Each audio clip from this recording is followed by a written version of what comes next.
இதை வந்து நீங்க ஆதரிக்கிறீங்களா இல்ல எதிர்க்கிறீங்களா? இது இல்ல நான் காமிக்கிறேன்.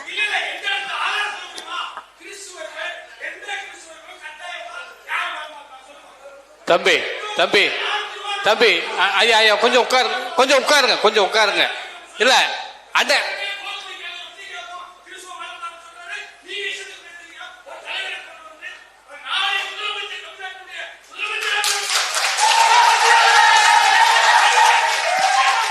என்னுடைய பேர் ஞானசெல்வம். நான் ஒரு தமிழ் கிறிஸ்தவன். நான் வந்து ஒரு தம்பியா கேட்குறேன். நான் வந்து கிறிஸ்தவர்கள் மத்தியில் நான் வந்துட்டு நாம் தமிழர் கட்சியை எடுத்துட்டு போனேன் அப்படின்னா உங்களுடைய கடந்த கால வீடியோஸ்களை தான் போட்டு காட்டுறாங்க.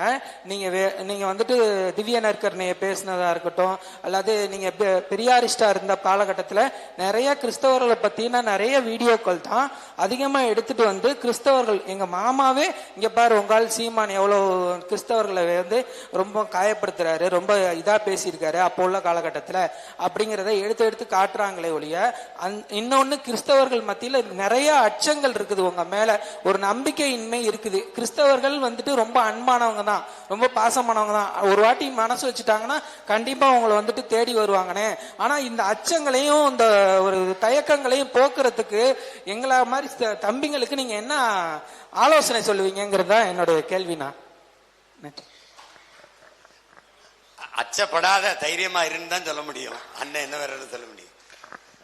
அது வந்து நம்ம தான் சொல்றோமே, கடந்த காலத்துல அது பேசினது இறைமறிப்பை ஏற்று இருந்த போது, திராவிட இயக்கங்கள்ல பேசின போது பேசினது அது இதை மட்டும் இல்ல. கிருஷ்ண பரமாத்மாவை பேசிட்டாரு, ராமரை பேசிட்டாருன்னு இந்து கடவுளுக்கு அனுப்புறது, கிருஷ்ணரை பேசிட்டாருன்னு குறிப்பா நம்மள இருக்கிற கோணார் நம்ம சொந்தங்களுக்கு அனுப்புறது.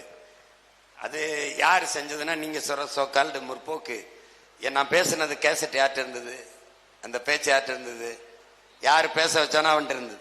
அவன் அரசியலுக்கு வரும்போது என்னை எதிர்கொள்ள முடியாதுன்னு இதை கிறிஸ்தவத்தை பாருங்க உங்களை அப்படி திட்டாருன்னு நீங்க இதையே நம்பிட்டு இருந்தீங்கன்னா, நான் கேட்ட கேள்வி, நீங்க கருணாநிதி பரிசுத்தாவியால் இட்லி வேகாதுன்னு சொன்னாரு, அவரை நம்பி எப்படி ஓட்டு போட்டீங்க நீங்க திருப்பி கேட்கணும். 2010 நாம் தமிழர் கட்சி ஆரம்பிச்ச பிறகு எங்க அண்ணன் சொல்றதை கேள்வி. அது நான் வழி நடந்த பாதை, இது நான் வழி நடத்தும் பாதை. இதுல அந்த பாதையில நீங்க அன்னைக்கு அப்படி பேசுனீங்க, அன்னைக்கு பேசினேன், இன்னைக்கு பேசுறேன். அதுக்கு பேரு தான் பகுத்தறிவுங்கிறது, வளர்ச்சிங்கிறது. நான் ஒன்னாப்புல படிச்சேன்ல, அதே பாடத்தையே இப்பவும் படிச்சுட்டு இருந்தேன்னா நான் அறிவு வளர்ச்சின்னு நினைப்பியா இல்ல எப்படி நினைப்ப? எனக்கு பாடம் நடத்துற ஆசிரியர் இருக்காருல்ல, அவரு என்னோட இப்ப தர்க்கம் பண்ணி என்னோட பேசி ஜெயிக்க முடியும்னு நினைக்கிறியா? எந்த பயிற்சியாளன் தம்பி பதவி பதக்கம் வாங்கியிருக்கான்? பயிற்சி எடுத்தவன் தான் பதக்கம் வாங்கியிருக்கான். உங்களுக்கு புரியுதா? பயிற்சி கொடுத்தவன் இருக்கான். அது மாதிரி அன்னைக்கு நான் பேசினதை இன்னைக்கு பேசிக்க வேண்டியது இல்லை. இப்ப என்ன பேசுற, இன்னைக்கு என்ன அரசியலை அக்கறையோடு இந்த மகன் எடுத்து வைக்கிறான்னு தான் நீ பார்க்கணும். இதுல கிறிஸ்தவத்துக்கு தனியா, இஸ்லாத்துக்கு தனியா, இந்துக்கு தனியா அப்படி எடுத்து வைக்க முடியாது. இதுல கன்னடருக்கு தனியா, தெலுங்குக்கு தனியா, மலையாளிக்கு தனியா எடுத்து வைக்க முடியாது. மொத்தமாவே நாட்டுக்கும் மக்களுக்கும் எது சரி, மொத்த மக்களுக்கும் எது சரியான அரசியல், எது சரியான ஆட்சி முறை, அதை தான் செய்ய முடியும். அந்த அரசியலை எடுத்து வைக்கிறோமா இல்லையான்னு தான் நீங்க பார்க்கணும். அதை சொல்லு.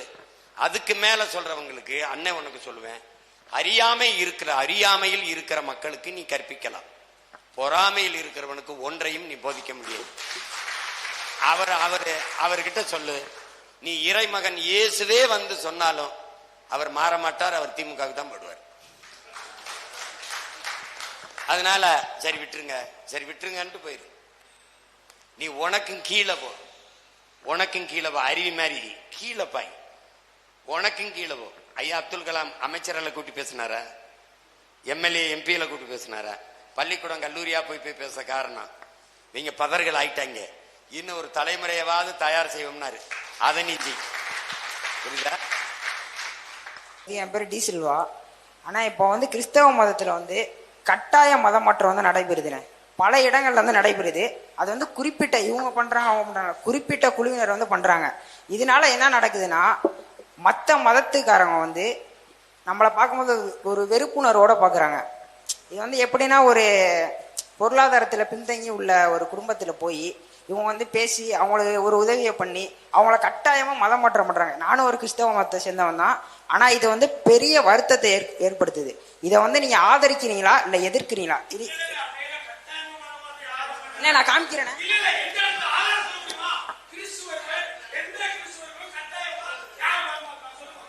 தம்பி தம்பி தம்பி ஐயா ஐயா கொஞ்சம் உட்காருங்க, கொஞ்சம் உட்காருங்க, கொஞ்சம் உட்காருங்க. இல்ல அண்ணன்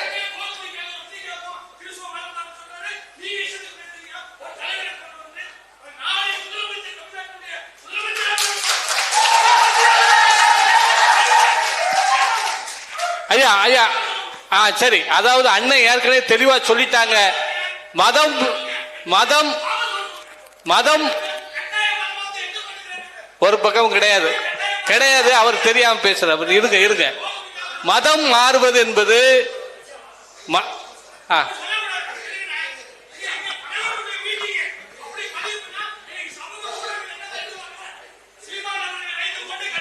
நான் பேசுகிறேன் இருங்க நான் இதுக்கு நான் பதில் சொல்லிடுறேன். நானும் தமிழனாக பிறந்தவன். இருங்க நான் தமிழனாக பிறந்தவன், இந்துவாக வளர்க்கப்பட்டவன். ஆனால் நான் மன நிறைவோடு கிறிஸ்துவை ஏற்றுக்கொண்டு நான் வாழ்ந்து கொண்டிருக்கிறேன். எவனோ எனக்கு எந்த துண்டும் கொடுக்கல, எந்த ஒரு பணமும் கொடுக்கல. நான் மனப்பூர்வமாய் கிறிஸ்துவின் மார்க்கத்தை ஏற்றுக்கொண்டு வளர்ந்து கொண்டு இருக்கிறோம். ஆகவே ஆதாரமற்ற குற்றச்சாட்டுகளை யாரும் பரப்ப வேண்டாம். இது இந்துத்துவத்துடைய சதிகார செயல். எனவே நாங்கள் ஒருமனதாக கிறிஸ்துவத்தை ஏற்றுக்கொண்டிருக்கிறோம். ஆகவே எதுவும் எதை கொண்டும் நாங்கள் மாறவில்லை என்பது உண்மையான ஆணித்தரமான உண்மை செயல். நன்றி. சரி, நன்றி நன்றி. அண்ணன் ஏற்கனவே சொல்லிட்டாங்க. அதாவது மதம் என்பது ஒவ்வொரு மனிதனுடைய தனிப்பட்ட விஷயம், தனிப்பட்ட உரிமை. ஒண்ணு கணிச்சுக்கிறீங்க, கிறிஸ்தவ மதம் மாத்திருக்கணும் அப்படின்னா வெள்ளக்காரன் இந்த நாட்டை ஆண்ட காலத்துல அவன் அவ்வளவு ராணுவ வலிமை வச்சு அவ்வளவு அடக்குமுறை ஒடுக்குமுறை வச்சிருந்தவன் மொத்த பேருமே கிறிஸ்தவரா மாத்திருக்கலாம். ஆமா, பாபர் நினைச்சிருந்தா அவர் எல்லா பேரையுமே கிறிஸ்தவ இஸ்லாமியனா அது செய்யல. நீங்க இங்க இருக்கிற மக்களுக்கு இப்ப அரசியல் செய்யறவர்களுக்கு இது ஒரு கருவியா இருக்கு. அதனால கட்டாய மதம் விருப்ப மதம் அவனவன் விரும்பி ஏற்பான். நான் என்ன இலையில நீ என்ன உணவை வச்சாலும் எதை முதல்ல எடுத்து சாப்பிடுறதுன்னு முடிவு எடுக்கிறது நான் தான். இது நல்லா இருக்கும் சாப்பிடு, இது நல்லா இருக்கும் சாப்பிடு நீ சொல்லக்கூடாது. எனக்கு எது பிடிக்குமோ அதை தான் நான் செய்ய முடியும். எனக்கு கிறிஸ்தவம் விருப்பமா இருக்கு ஏற்கிறேன், இஸ்லாம் விருப்பமா இருக்கு ஏற்கிறேன், இந்து மதம் இந்த சமயம் எனக்கு விருப்பமா இருக்கு அதுல இருக்கேன் தொடர்றேன். எனக்கு நீ ஏன் சிவனை கும்பிடுற முருகனை கும்பிடாம, நீ ஏன் விநாயகரை கும்பிடுற, நீ வந்து கிருஷ்ணரை கும்பிடாம, இது எனக்கானது. மதம் என்பதும் இறை வழிபாடு என்பதும் உணவென்பதும் உடை என்பதும் அவரவர் உரிமை. அதை போட்டு குழப்பிக்கிற கூடாது. இந்த கட்டாயம்ங்கிற சொல்லு அது நம்ம ஏற்க முடியாது. நமக்கு தெரிஞ்சு எங்க நடந்ததா இல்லை, அதனால அதை விட்டுருவோம். அது அல்ல இங்க விவாதம்.